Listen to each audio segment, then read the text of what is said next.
Hey everybody, how you doing? My name is Lemar, and today my speech is going to be about shopping for a dog. As many of us know, research must be done before you even attempt to make something like this happen. It's going to take money. Got to do your research to find out just how much money it's going to take. Yes, and if not in walking distance, it's going to take a car. You must have that. Matter of fact, you must do your research where the store at, where you're going to buy your dog. And then, shop around and see what type of what type of benefits they got going on. They may have some opportunities where you may not have to pay as much to get your dog. And then you always want to think about the type of dog food that you want to get. That's important. You gotta have dog shampoo, things of this nature. You have to stay clean. Most of all, don't forget the flea collar. You got to have a flea collar, and because that helps a lot. It keeps the dog from have to be fighting off fleas and stuff like that.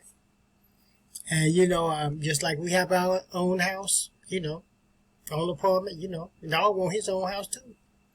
Make sure you try and get a dog house,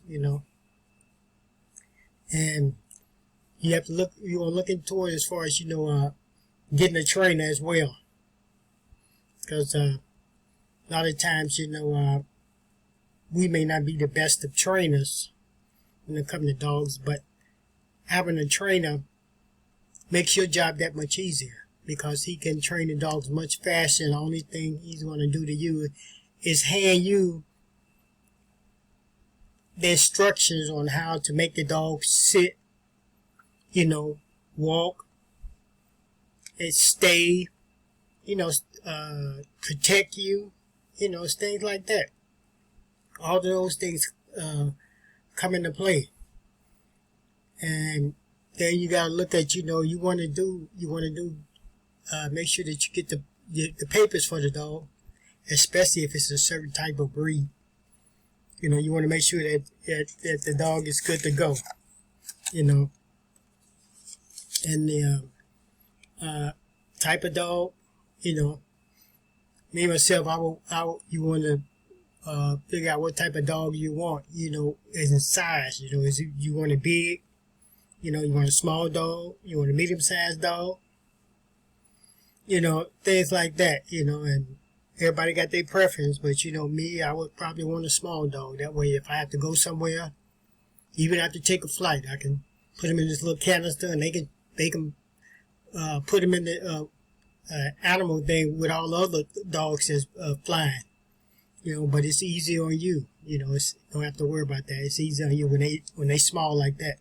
You can take them pretty much anywhere. And then another thing you don't have to worry about is the space. If you're driving in a car like that, they ain't taking up all the room in the car, where somebody else can be sitting down.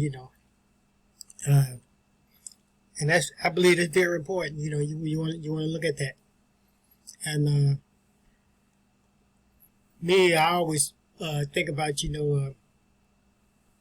would the dog be good with kids? You want the dog good with kids if you got kids or grandkids like me. So my dog will have to be good with kids. I don't want them too frisky.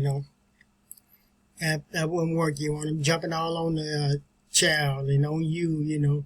That's why I say it's very important to make sure you have get a trainer to help train the dog. It's a good investment.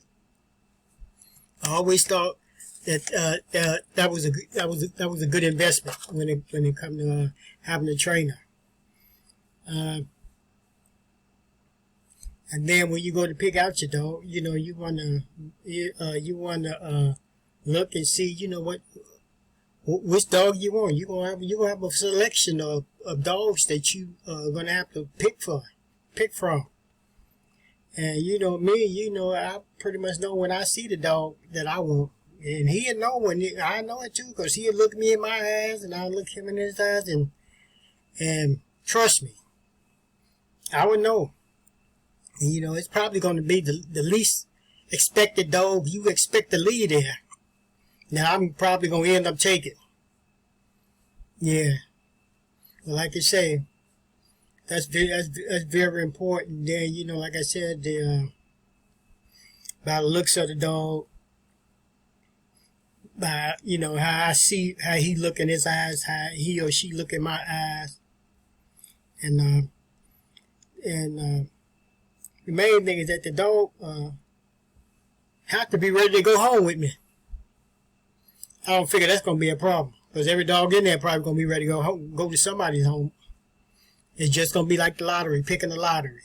So that's what I think. And that's what most of my story is going to be about, you know. But just trying to narrow it down, you know. Shopping for a dog, you know, it has a lot that come along with it, and and caring of the dog, you know. You can't forget to make sure, you know, you take the dog out. They got to go out and use the restroom. They can't use the restroom like we can. They can't take showers like we can. So you got to make sure you as a pet owner do your part to make sure that, you know, the dog ain't out there in all types of weather. You know, because some of them dogs, they got that straight hair. It's not that furry hair. And they not made for the winter outside like that. Those are inside dogs. So that's why I say get you a trainer. Make sure your dog is house trained. You know, make sure, you know, you find, you know, get tips, look, you know, and find out what's the best way to train your dog, or pay somebody else to do it. You know, you ain't got time for that. You busy working. So while you at work, he in training. So when you come home, you know, your job is easy. Or you just giving him his command, sit down, go over there, come eat, you know, this and that and this, you know, so, and that's what you want, you know, and if you pay a trainer to do that, you know, I believe it's a investment that you can look to reap from the life of the dog. Yeah. But that's about it for me. Y'all have a nice day, and see you soon. Bye-bye.